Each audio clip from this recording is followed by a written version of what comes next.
ગીર સોમનાથ જિલ્લાના તાલાલા તાલુકાના આકોલવાડીના પટેલ સમાજના ચોથાણી પરિવારના રેખાબેન ઉંમર વર્ષ 55 બેન સ્ટોક આવતા તેમનું બ્રેન ડેડ થયું હતું. તો જૂનાગઢની ખાનગી હોસ્પિટલના તબીબોએ રેખાબેનના પતિ ધીરુભાઈ, પુત્ર પાર્થ સહિતના પરિવારજનોને સમજાવી બ્રેન ડેડમાં મૃત્યુની સ્થિતિ કહેવાય પણ માનવ શરીરના અમૂલ્ય અંગો ઉપયોગી હોય અને અંગદાન કરવામાં આવે તો જરૂરિયાતમંદ દર્દીઓને નવા જીવન મળે અને મૃત્યુ પણ સાર્થક થાય. ત્યારે પરિવારજનોએ વારેએ અંગદાન કરવાનું મન બનાવી અંગદાન કરતા રેખાબેનના શરીરના 5 મહત્વપૂર્ણ અંગો તબીબીઓએ મેળવી ગ્રીન કોરિડોર બનાવી રેખાબેનના અંગોને અમદાવાદ શહેર પહોંચાડવામાં આવ્યા હતા. તો આકોલવાડીમાં આ સમાચાર મળતા શોક છવાઈ જવા પામ્યો હતો. પરંતુ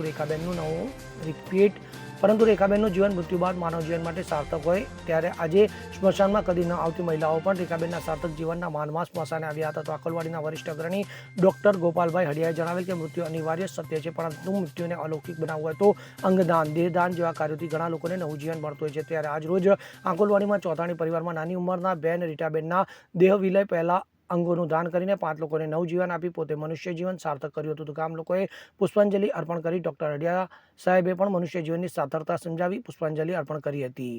જગદીશ અર્ધવી સાથે CN24 ન્યૂઝ, તાલાલા. હવે જુઓ દેશ દુનિયાની તમામ ખબરો તમારી આંગળીના ટેરવે. ઉઠાવો મોબાઈલ અને Google Play Store પરથી ડાઉનલોડ કરો અમારી CN24 ન્યૂઝ મોબાઈલ એપ.